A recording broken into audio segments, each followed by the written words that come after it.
Welcome, everybody, to another Microsoft Unboxed pod. This is episode 85. I'm your host, Kareem Anderson, joined today by. David Allen, hope everybody's doing well. 85th episode. Thank you for hanging out with us and giving us an opportunity to give you 85 episodes, and we look forward to giving you 85 more. That is correct, at the very least. This is the Friday before Valentine's Day. So, those of you listening, you may have just had your ears perk up, run out and buy whatever you need to. You got yourself 24 hours. Hey, you know what? Let's take that back. You have yourself the whole weekend. You know what? Don't have to. Don't feel obligated to just participate on the day. Maybe you have plans. Maybe you could retroactively get that dinner date reservation. Say it's But, but, if you don't participate on the day, things probably aren't going to turn out well for you, whether you're male or female. well, again, your level of participation may vary. Saying I love you, saying I remember. Again, if you haven't booked your dinner reservation for tomorrow, tonight, do it for Sunday. Maybe it's a brunch instead. Maybe it's a lunch. Maybe it's a picnic that you preempt. You make on the fly. Go make some sandwiches. Go get some chips and go sit out somewhere and be like, you know what? I had this plan the entire time. The person will still enjoy it. And if they don't, maybe you're with the wrong person. With that being said, we have some topics for you today that are less about love and just mostly about tech. We have depends. I mean, if you love tech, there's a good combination for that. There's YouTube introducing low cost plans, and we have a whole myriad of ways we want to talk about this, and maybe what might be leading to this option. We got Microsoft using a new superconducting cable as a way to optimize its data centers to say, hey, we're not going to use as much electricity or energy. But in order to power this, we're going to need a lot of energy. We'll get into the details of that. We also have GeForce Now turning 6 and the Amazon Fire TV getting a gaming upgrade. We'll let David get into that for you guys. We also have a pretty controversial, interview from Microsoft executive head of AI, Suleiman, I believe his name is, his last name. He was talking to the Financial Times and may have gotten out ahead of his skis, but he was basically explaining why Microsoft needs to move away from OpenAI in not so many words. But in doing so, he made a claim that actually reverberated beyond just the tech circles. They're talking about this in politics, and we'll get into exactly what he said and why he may have created the new, or be the new Microslop kind of spokesperson for the weekend. You also have Windows strengthening its trust and security based on some, I think, insider news from Zach Bowden over at Windows Central. It looks like Microsoft's trying to take Windows a little more seriously, and they haven't forgotten about it in lieu of all their AI pursuits. We'll get into some of those details, and then we'll round out the podcast with free play days, because everyone likes to go play a game, enjoy themselves after they've had a earful of tech. So with that being said, let's get on with our first topic, which is YouTube. Yeah, let's kind of jump into the first topic here. We got YouTube TV has announced some less expensive service plans, and you know the deal. They're going to make things more flexible for you, for those who want it, because they think they have some idea of what you want to see. Well, long story short here, I don't want to drag this out too far as what the plans are and the pricing and whatnot, but we have three plans here. We have standard YouTube TV, which is $82.99 right now. We have the entertainment pack.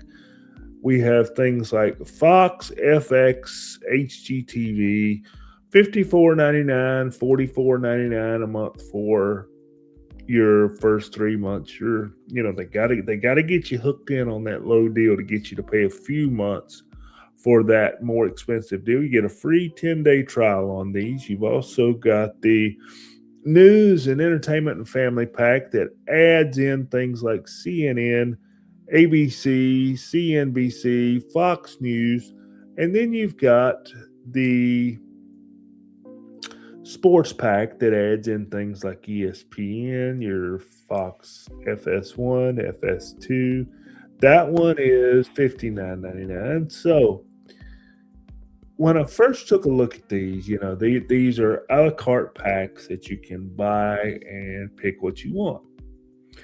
And you look at those prices, $44 a month for TV, maybe gets you a dozen channels, $59.99 a month gets you a dozen. Anyway, you get between a dozen and say 18 channels per pack.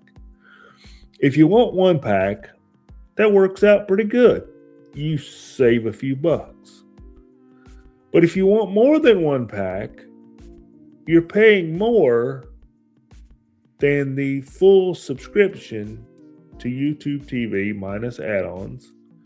As you see on the screen here, we've got $82.99 is the going rate for YouTube TV after your promos. I want to make that clear.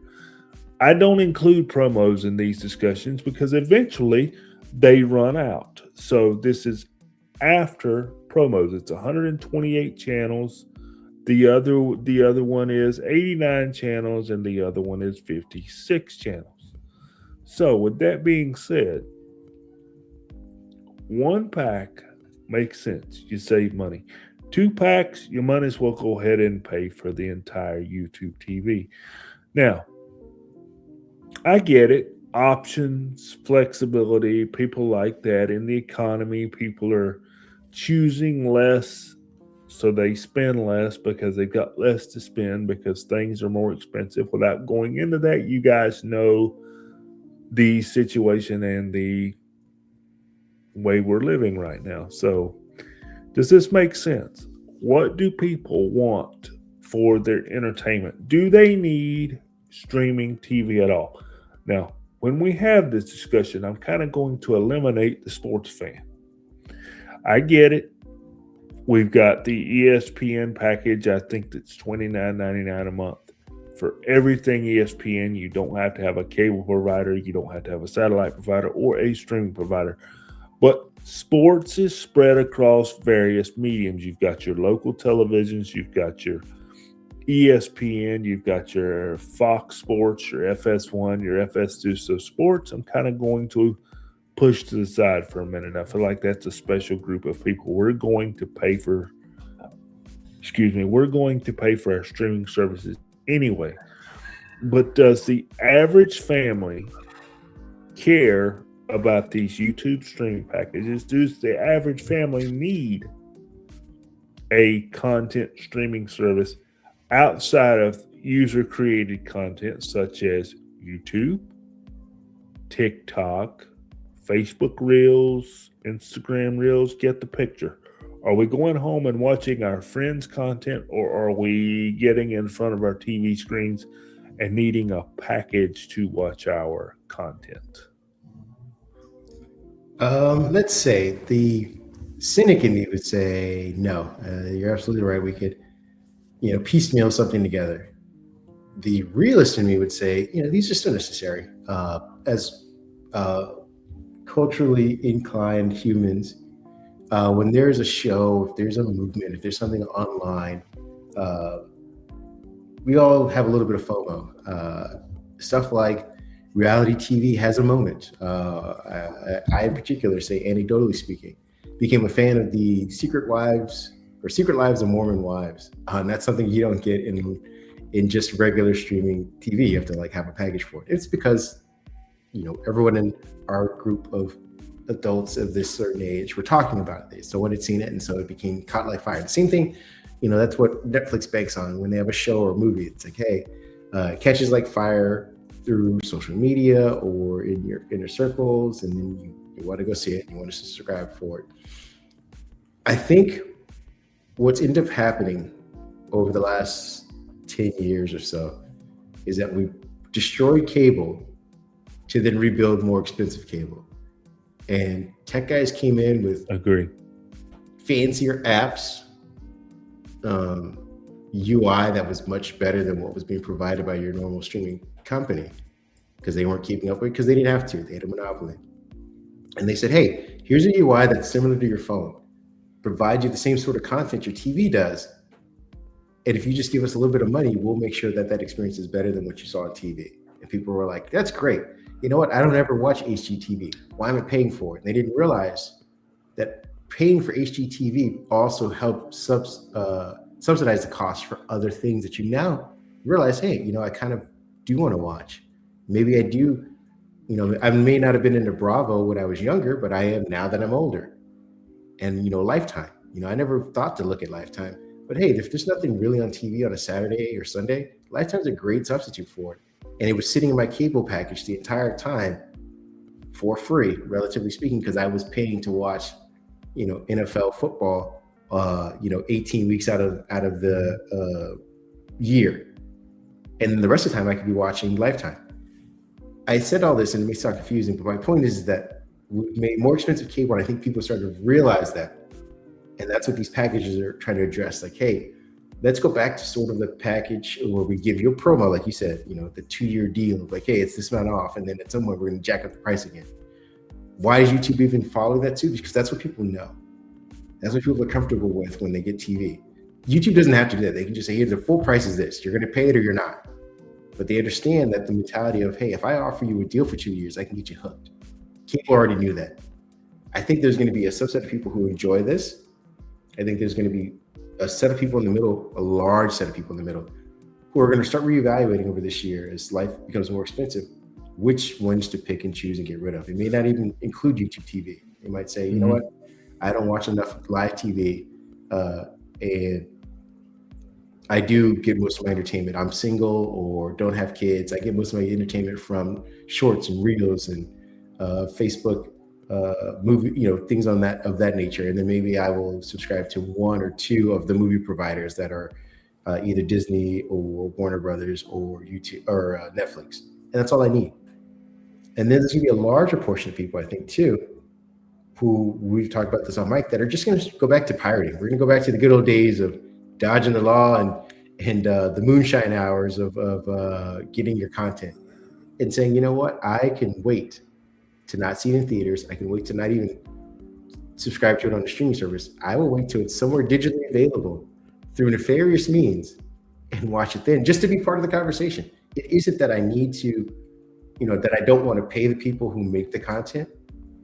But at a certain point, I can't afford to have 10 to 11 different streaming services just to be part of the conversation.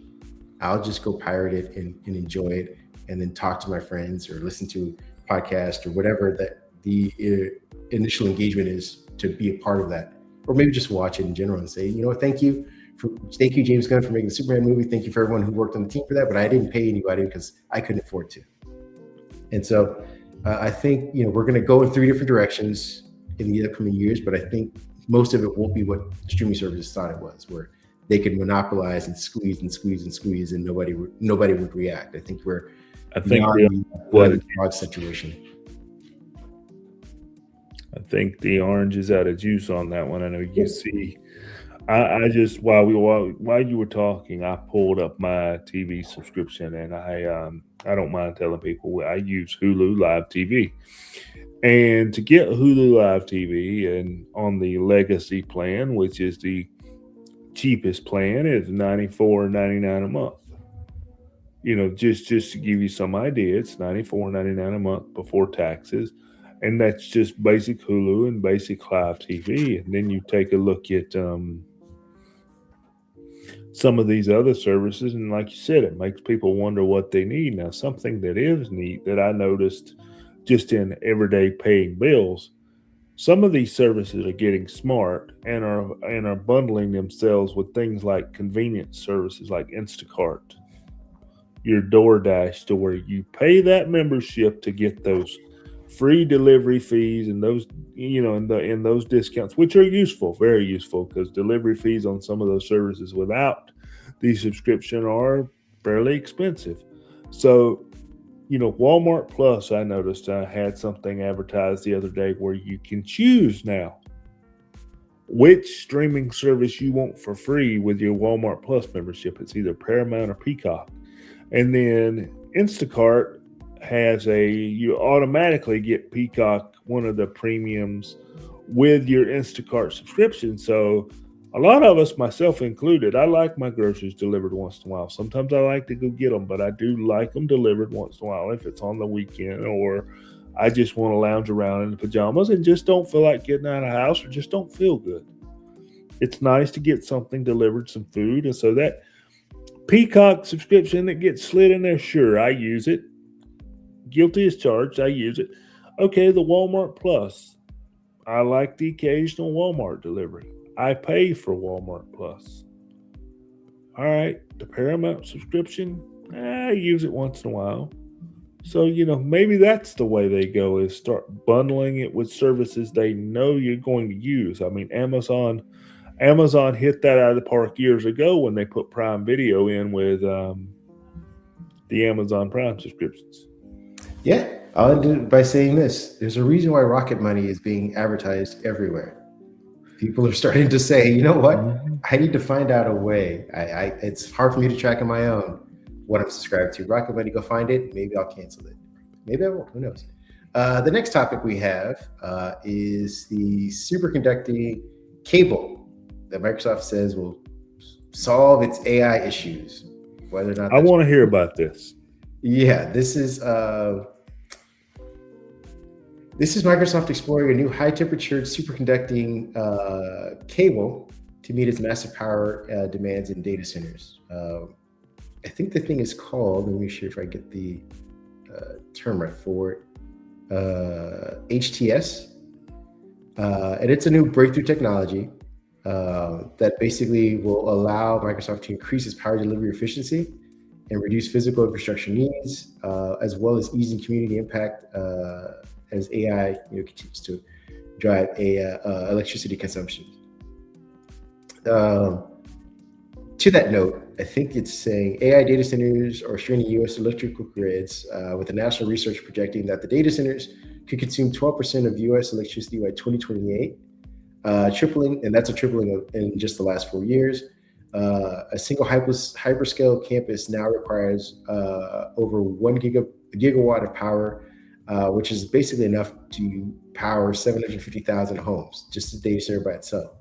And so Microsoft is seeing this new superconducting cable as a way to generate that amount of electricity without needing the potential land use or expanding on what it already currently has. The HTS cables can carry electricity with zero resistance, eliminating heat loss and voltage drop. They're smaller, lighter, and more compact than copper or aluminum conductors, which is enabling a denser data center layouts and faster build-outs. Microsoft is in the early test of this HTS line and says it can deliver the same amount of power as traditional cables while occupying far less space. Now, the catch is, I believe that these cables need to be super cool. And I think it's to somewhere between minus 210 or 230 degrees. And in order to produce that kind of cooling, you still need energy. So that's the, take with one hand and take, 5 more with the other hand kind of situation, which is great that they figured this out and that they're testing it. Maybe they'll figure out a way to reduce the amount of electricity it costs to cool these things. But I wrote, kind of as the cynic that I am, this is another solution Microsoft has come up with, and we've reported because we're Microsoft centric. In the last 5 years, they've come up with, I feel like 4 to 5 different new technologies to optimize their data centers. But at the end of the day, they're still building more data centers. That seems to be the key conceit here, is that we have new technologies that'll optimize stuff. They were building data centers and tossing them into the ocean saying, oh, that's a new way to cool them. I think they've since pulled those out of the ocean, if I'm not mistaken. I forget why. Then they came up with recycling the water through collecting the vapor, because a lot of data centers basically toss water onto the servers to cool them. That water evaporates, and then they toss new water because they can't use contaminated water. But Microsoft came up with a new technology that was supposed to take that vapor, recycle it, so they can keep using that same amount of water without having to generate new water. I don't know where they're at the process of that one. There's also different ways to. I think they were using different materials than basic concrete. They were using new wood and metal ways to conduct heat and and electricity through the walls or whatnot was another thing. Now there's this new bet on the cables. What are your thoughts on them coming up with new technologies, but perhaps missing the forest through the trees of more data centers? I think it's great that we come up with new technologies and new ways to make our technologies more efficient and supposedly cheaper to operate. But you hit the nail on the head there. When you've got to pay to keep this cool, to keep it efficient, you kind of knock out some of that, or you may knock it all out. We don't have numbers in front of us, but you kind of, negate the fact of, I thought you were doing this to be more efficient. And I think, to your point, there's some public education that has to go on here too, because we recently had some winter storms here, and we don't get winter storms, and people have been all up in arms about recent power bill increases because our power bill has doubled and tripled over the last couple of years here. I mean, power is, astronomical in the last couple of years compared to what it used to be here. And people are putting in message boards and Facebook, oh, go to the data centers, go to the data centers. So I put in a response to one of these smart aleck comments. I said, okay, that's fine. Let's go shut down the Facebook data center. Let's go shut down the TikTok data center. Let's go shut down the YouTube data center. Now, how do you feel about it? They didn't like that. That wasn't something they thought about. Because people have heard the word data center at this point, and they've seen it on the news. Data center. Oh, that's power.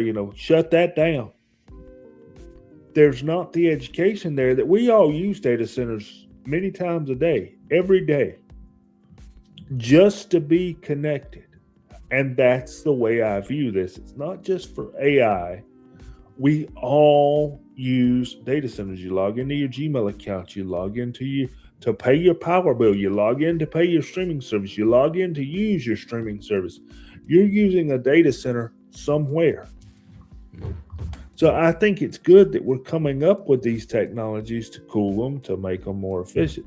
But I don't want to see this cooling cable come out and deployed in a data center and somebody not ask, what's it costing you to keep that cool again? Oh yeah. One of the other key, or some of the other key challenges, just so our listeners are educated, was it's a high cost to do this new manufacturing of this cable. It requires the complex cryogenic cooling and a reliance on rare earth metals at a time where we're having concentrated supply chain issues, with China, which is one of the largest areas of locations with rare earth minerals. So this doesn't seem very sustainable in a way, like over the long term is what I'm saying. If you're having to already use rare earth minerals in a straight time frame. But and so I don't see them replace. What my point is, going forward, they may start making these or using them. They're not going to replace some of the old stuff. So you'll still have some of that unoptimized energy drainage from some of the old data centers. But new ones going forward might be the trick. Again, this is all testing. Who knows? They might come up with a new solution in another 6 months that we'll be talking about as a new unicorn for data centers. With that being said, let's get into GeForce Now.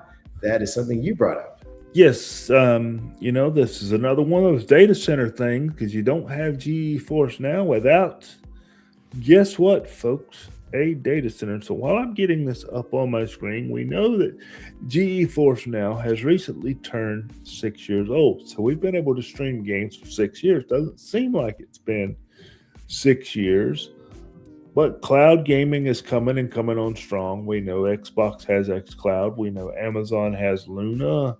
There's GeForce Now, and there's probably somebody else out there that I have not thought about. But the key, network, I suppose. Go ahead, say that one more time. There's a PlayStation Network, I think, or whatever.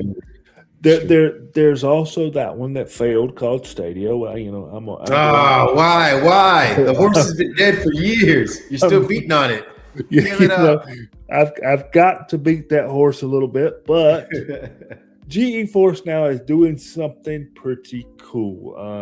They have made their way to Amazon Fire TV sticks, mainly the 4K sticks, the second generation 4K Plus and 4K Max, and the first generation 4K stick, you get H.264 streaming at just 1080p, so it is a little bit of a downside for that. We're starting out at 1080p. I'm sure they're going to figure out 4K and high frame rates probably as an extra cost, or maybe even updated hardware from Amazon.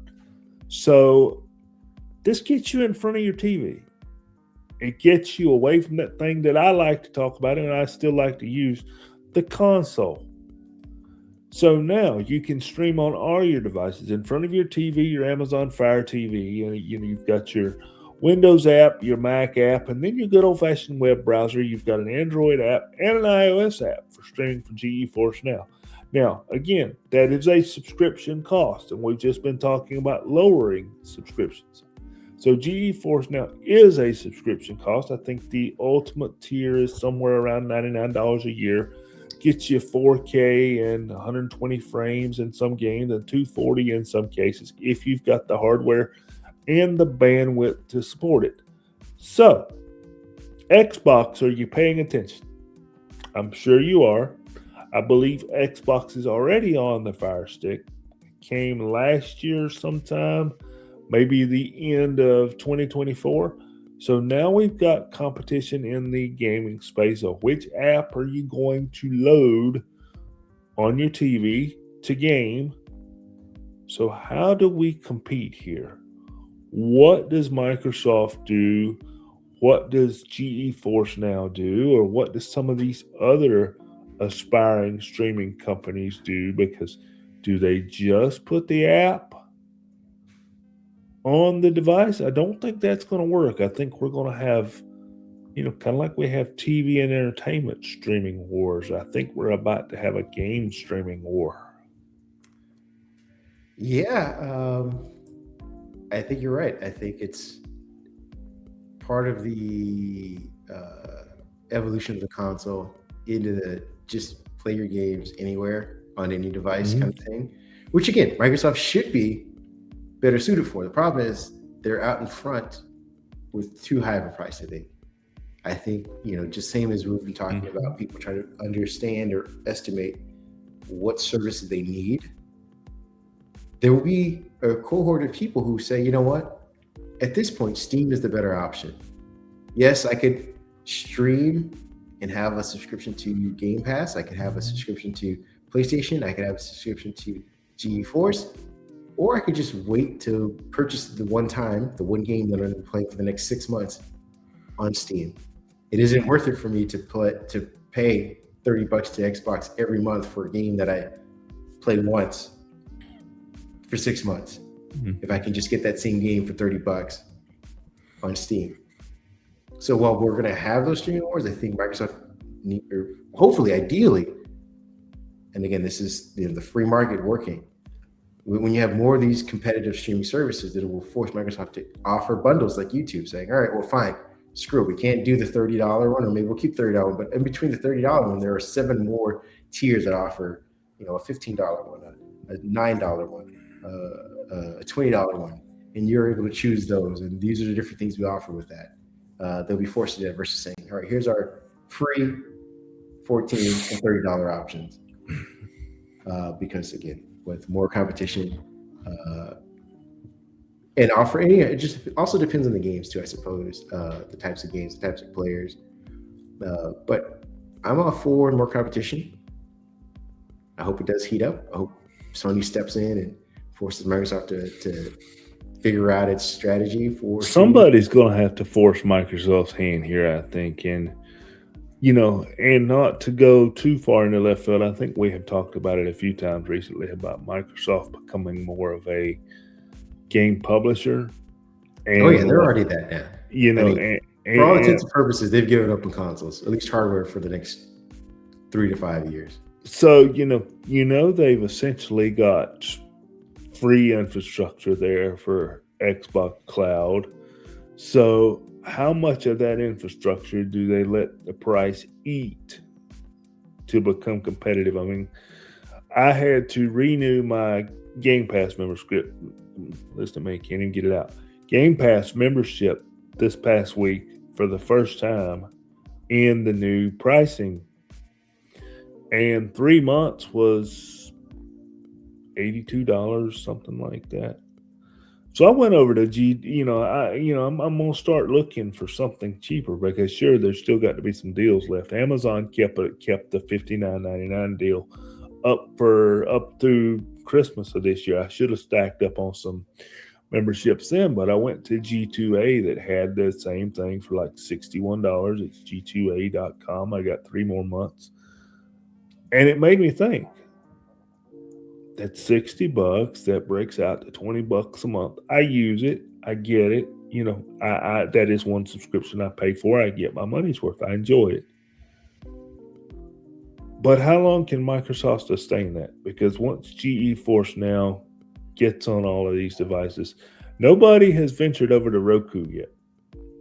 And Roku seems to be the inexpensive streaming device that a lot of people have. So once these streaming services, game streaming services, have gone to all of the cheap streaming devices, Microsoft better do something or they're going to be left watching. Oh, yeah. And I mean, again, not to get off on more tangent, but after watching the PlayStation showcase or whatever they had, yes, this is actually, we didn't do this, but maybe I'll bring this back to the end of the pod where we'll have our rant. Because I have a rant about Microsoft dropping the ball on exclusives. And again, at the end of the day, it becomes the games. The games are not, I mean, yes, the accessibility of it, but gamers are so used to having hardware. That's the mentality of like, hey, I want to play, so I have a controller, I have a TV, I have a desktop, I have a laptop. Like they're bought in on the hardware that makes the game experience better. But at the end of the day, it's still the games. Like you gotta have the game that people want to play and want to be around and have that conversation about. And Sony showed a bunch of them yesterday that I think a lot of people are saying, hey, I want to be in that experience. And that will trump the idea of accessibility. Yeah, I could play a ton of in-app purchase games on my phone. It's right there. It's easy. It doesn't mean that it's the game I want to play. That's the game that's going to be the talk of the town or the conversation starter or the community builder online. So we'll get into that rant after this. But next topic, we got Microsoft AI pivot. I wrote about this. This is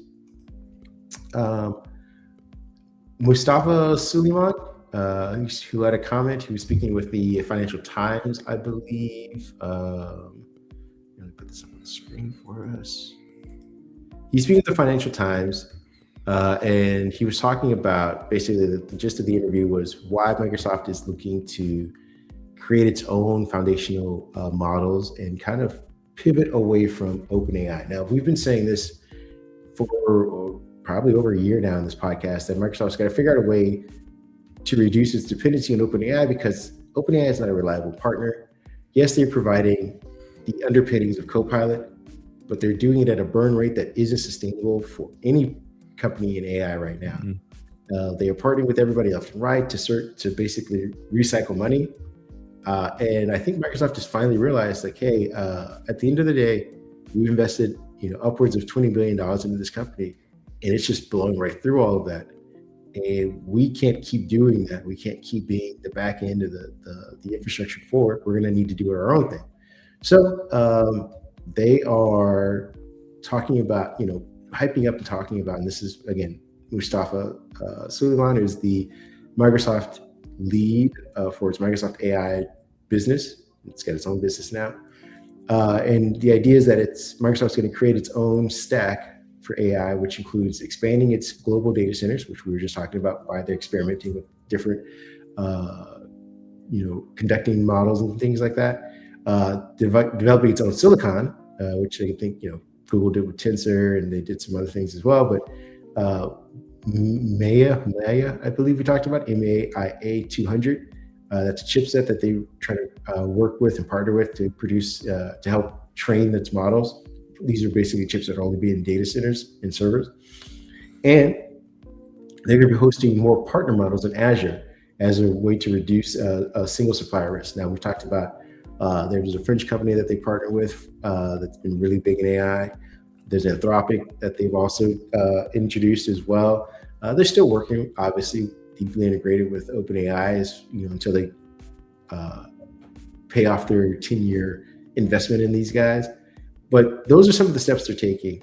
Now, the reason I particularly wanted to write about this, because I mean, most of that news isn't really new, but there was a quote, I believe, and this is what I think broke through to mainstream news, or kind of the subconscious of the zeitgeist, was that Sullivan said that Microsoft's pursuing true AI sufficiency, and then used a phrase, a turn of phrase, which was essentially about making many routine white collar tasks fully automated within the next 12 to 18 months.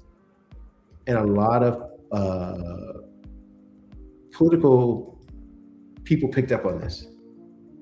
And, we've been hearing over the last 2 years that AI is going to take the jobs. And, it's always been with the caveat, or the, empathetic understanding that these are going to be lower tier jobs. Mhm. Jobs that were probably going to be automated at some point. Now it's just AI speeding up. But when he said white collar jobs in the next year to 18 months or whatnot, I think people's ears perked up. And the idea that if AI is going to take both low wage automation and aim for white collar, middle class, middle wage jobs as well, what's going to be left? And I think that's where the political discussion comes in. And I think you and I can have it. We're not going to get full into politics here, but No. the idea that we want to put in our listeners' head that if AI can do, which again, I'm very cynical of, get rid of both low wage and white collar jobs, which is again, the assistant executives and people who put together reports and stuff for the CEOs and stuff like that. They get rid of all that. What is left for us to do? And I think we need to start having a discussion of universal basic income now, because that will give us a parachute as for when our jobs are taken in marketing, in journalism, in reporting, stuff like that. We'll need to have a job or a place that we can land to that isn't being discussed. It's just take away all the jobs because this new technology works so well, without any discussion of what happens to the people, what happens to the collateral. There's also, as you said, the conversation of a universal income, I think, is very important to have. But there's also a place where I think there's an assumption that this AI needs no upkeep, this AI needs no maintenance. And kind of like during mine and your time, you and I are just a few years apart in age, so we went to college and did our post high school studies around the same period of time. Everybody was being trained to be programmers. Program. We're going to need you to program. Well, now I think you're going to see this group of people coming up through, and the next group, how to create AI is one thing. There's going to be a maintaining of AI is a whole other thing. Kind of like we had everybody said you needed your Microsoft certifications back during our time. You needed your Cisco certifications because we've got this thing called the internet, and we want those Cisco routers to run. We want them to be great, because we've got the internet and we need to keep this up. We need to keep this running. So we need to get these people certified to do it. And if you start making AI robots and AI powered devices, there's going to be a maintenance. There's going to be time for updates. Those things are going to break. I think, one, we're going to be training people how to take care of AI. I know that sounds kind of weird because it makes it sound like, you're taking care of a human, but in a sense, you have that same thought process, and that's a little bit difficult for my brain to shift into. But we've already seen for dating at CES, the AI robotic female, the AI robotic male, and it's just a matter of time before those types of devices are running our factories. They're doing what you said. They're taking that job. So we've got to come up with that income, that universal income for the people that had that job that no longer have a job to go to or nothing else to go to because AI has took that over. And then we've got to have people that maintain that AI robot, that keep it functional, that keep it, whatever mechanical needs or software needs that AI device, let's call it a device, that AI device needs, I'm worried. I'm going to use a Brad Sam statement from yesterday. I'm excited about what I'm going to see, but I'm worried about what I'm going to see in the same statement. Yeah, I think we need a couple things. We need education. We need Yes, transparency yes, more than yes. anything, and we need transparency from these companies that are promising all this AI, but without explaining what exactly the AI is. Again, to me, from a cynical viewer, I just see a lot of highly trained algorithms essentially, but it's being sold as its own, what is that Will Smith movie, I Robot? The idea of like, oh, we're gonna, and partly because Elon Musk is throwing chum in the water, but the idea that we're gonna have a machine that kind of just does it all. It doesn't. It needs prompts. It needs these things. And to your point, there will be new job opportunities. My fear, to your point, is that those opportunities will be fewer. Because when we said, hey, everyone go out and get a developer's degree, that's because we wanted you to develop all kinds of things, anything from IoT sensors to programs for apps to little hooks and sinks into all the electronics that are coming out. There were myriad of jobs. I think when it comes to AI, learning AI and AI prompting, you're only going to need a handful of people to do what the AI or the machine or the algorithms can do in mass. And you're still going to need to have that discussion of universal basic income for the people that are able to do that, because this isn't a discussion about people being lazy. This is a discussion about an optimization of a technology that renders everything else obsolete. Again, it isn't saying like, hey, I learned on a farm and now my farm is being sold and I can't do anything else. That's not the same thing as we just don't need you as a person to do anything else. But you're still being born, you're still existing in the world, and you're still going to need food, you're still going to need housing, you're still going to need the basic necessities of life. How do we provide that for these people and let them figure out a new way to do something else? When we got the internet, we went from UPS delivery being on the phone, oh, you'll get it in 5 days, and you get it in 10, and that was okay. Now we've gone to next day shipping, and if it's a minute late, somebody's upset. We pay our bills online. We pay our bills via website. We pay our bills via app. They're automatically drafted. We get the notifications. So the internet took a certain amount of manual labor jobs, and those people were able to shift into something else. When if AI, let me do this. Let me word it this way. If AI makes this step to where there's nowhere to shift, folks. There may not be a place to shift. That's where that universal income comes in, and the few new jobs of, we'll call it AI maintenance, for lack of a better way to put it right now. We'll call it AI maintenance. That's the concern, is if AI takes it, there's no shift point. When the internet came, there was a shift point. There's not going to be a shift point when AI comes. So do we need a universal income? So I can pay my water bill, I can pay my power bill, we can put groceries, we can feed our children. That's the concern. Well, here's the concern for Microsoft. It feels like, perceptually speaking, that they're becoming more desperate in their rhetoric.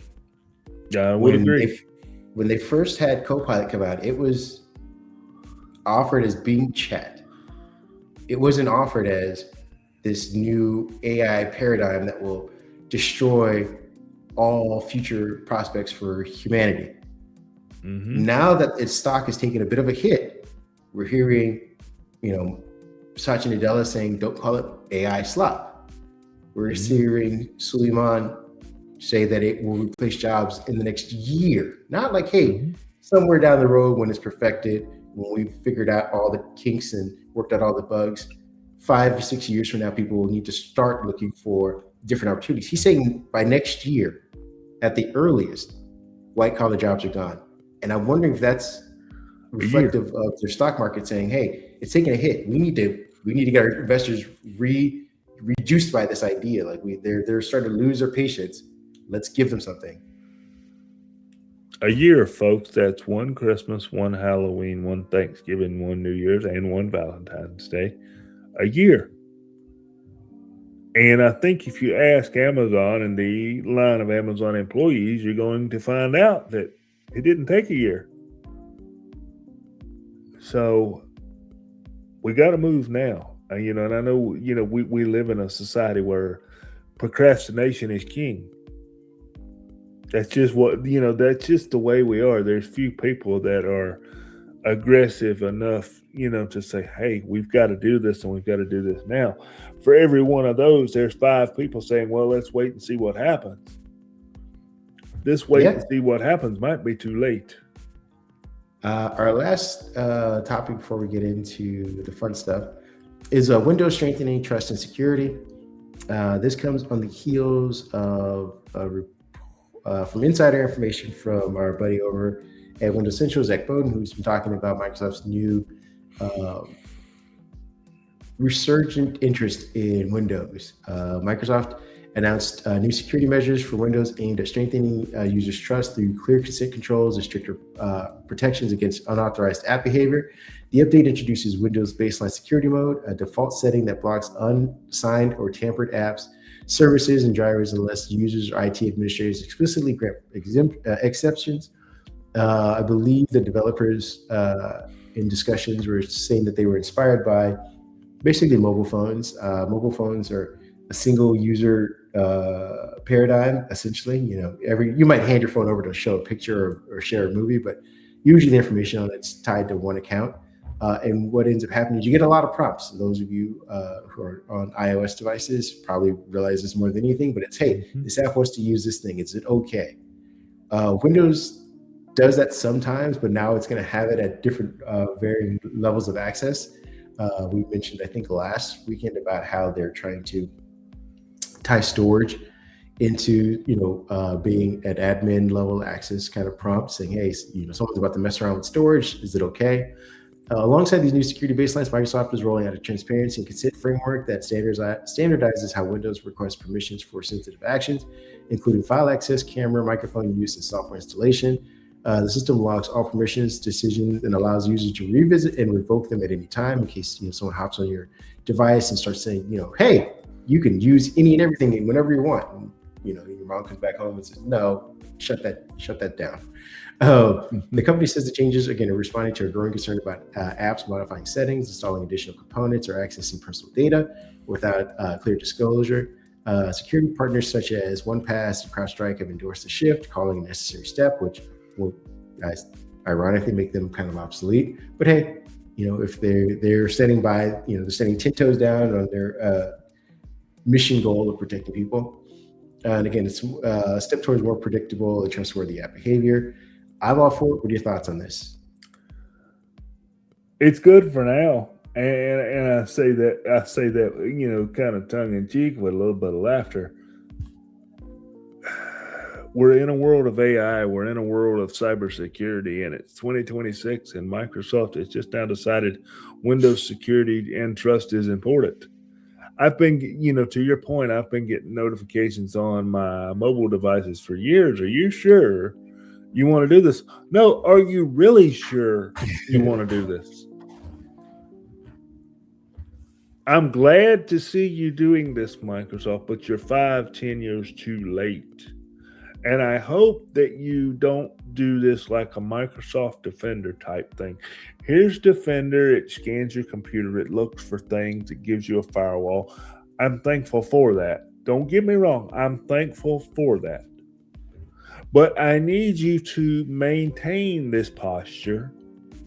I need you to add to this posture. I need you to educate people on this posture.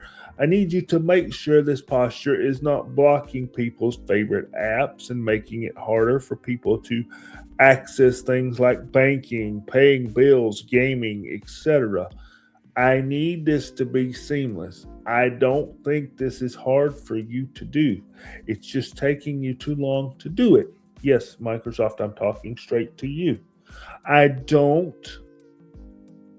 happy to see it.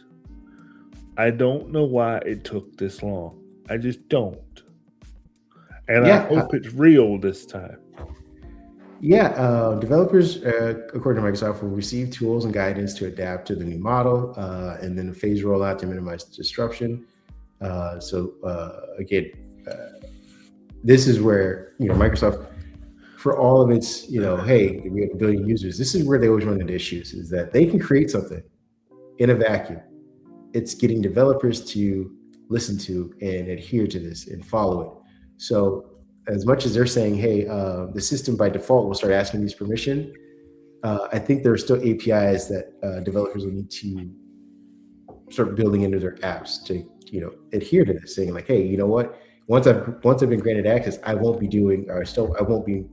searching for other things to access as well in my app. So there's two sides of this coin. We'll see how well Microsoft can wrangle in developers for this as well. But again, we said this was part of an initiative. Microsoft is also looking to address some other key issues with Windows in the upcoming updates. I believe it's File Explorer is one of the bigger things. A reduction in the amount of spaces that Copilot takes up over the desktop. I think they've heard some complaints. They're looking to address them. How they address them and in what fashion is all up for debate still. But they're at least saying, hey, Windows is a thing that we still need to pay attention to, and this is one of the ways that we know the best way to address that.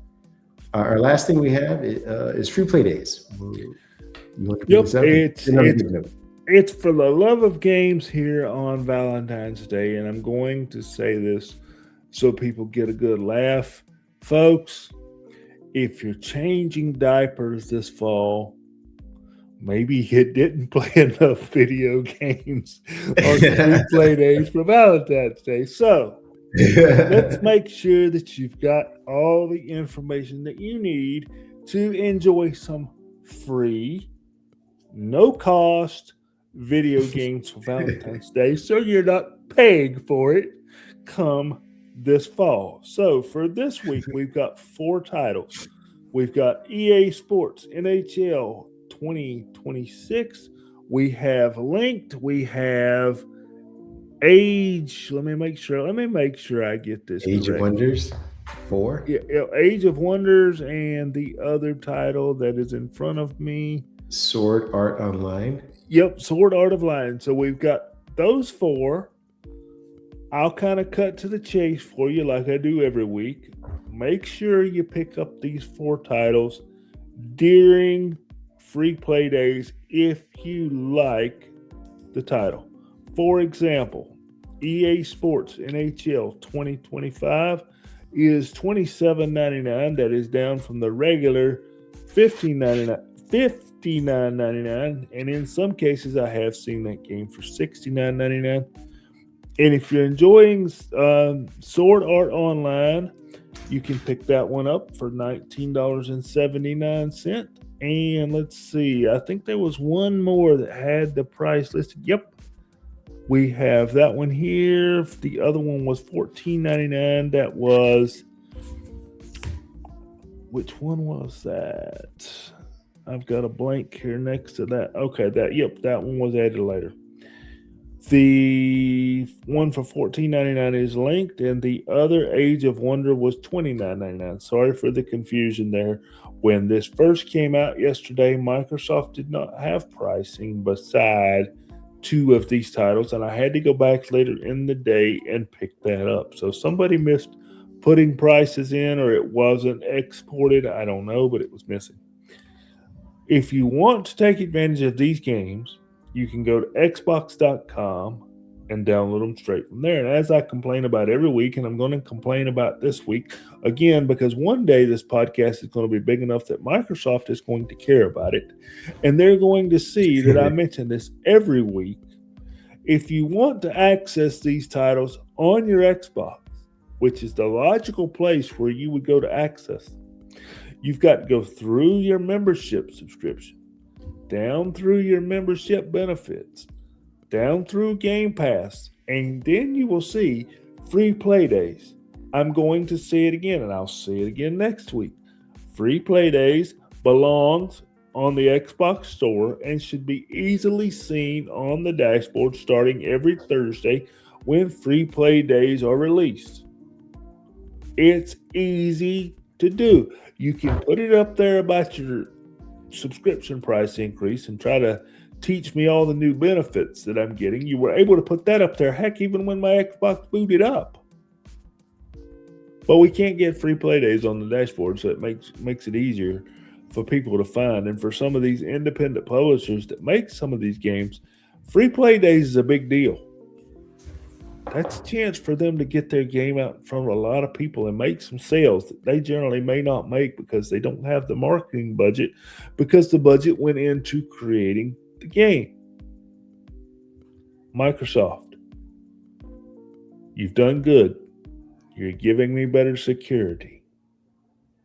Now do 2 goods in 1 week. You're asking for way too much, buddy. I'm asking for way now too they're gonna do much. zero. Now they're gonna do 0 goods next week. You broke them. But let's make free play days a little bit more accessible on the console, please. Can we do that? My rant is over. I'm sorry. Not really. But I just want to know, what title are you playing this weekend so I can kind of cool down and get off my rant, get off that step for just a minute. I know it's Valentine's Day. I know you're a married man. You have 2 kids. I'm sure you've got some Valentine's Day plans. So what are your plans for the weekend, and what are you playing if you have time? If I have time, I will be trying out NHL 26 or not. It looks really awesome. I haven't played a hockey game. I hadn't either. In a quick minute, so I do want to get back into that. Again, that's if I have time. My girls have dance in the morning tomorrow, and we'll probably have some plans for later in the evening. Take all my ladies out. So maybe Sunday, maybe tonight, I'll just stay up extra late and play it. Try to sneak in some games quietly.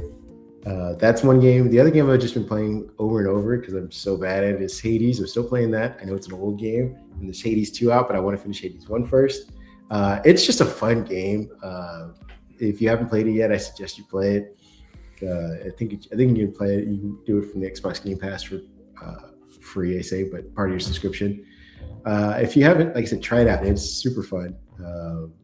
We can't talk enough about it. I think it's already won a bunch of awards back in the day. I don't know how Hades 2 is doing, but that's what I'll be doing this weekend. So with that being said, where can people find you, hang out with you, send you some Valentines if they want? David PAJ 1978, that is over on Blue Sky, and David PAJ, that is over on Twitch. I will probably do some Twitch streaming this weekend. I've actually got some plans to convert from StreamYard and stop paying that subscription. I'm going to give Stream Elements a try and see if I can come up with a reasonable layout to make myself look at least semi-professional. So if there's anybody out there that's got any Stream Elements experience or wants to even make one for me, maybe I can send some Valentines your way for doing it, I would be grateful. But that's my plan for the weekend. I'm going to do that. And of course, I've got a little niece that totally understands that Valentine's Day is about loving people. She's a very loving person. So I've got some gifts and some plans for her. She's looking forward to it. She came in last night and says, Uncle David, it's Valentine's Day. We got to do something. Well, so we're going to do something. That sounds like fun. You can find me at Happy Hulk at Blue Sky as well, or Cream Anderson on Threads. I will not be handing out any more Valentines because I bought a ton for my girls and their classmates. I'm broke. So if you want to send me stuff, I'll be definitely accepting it. With that being said, you guys go out and enjoy your weekends. Whatever your plans are, enjoy them. If they're with a person, enjoy them. If they're with a pet, enjoy that. If they're by yourself, enjoy that as well. Enjoy the food, enjoy the music, enjoy the conditions, depending on what your weather is like. If you can, bundle up. If you don't need to, take some of the layers off. But we will talk to you guys again next week. We hope you guys enjoyed this, and have a good weekend. Have a good weekend, folks. Thanks for watching. Thanks for listening. Thanks for reading. We'll see you next week.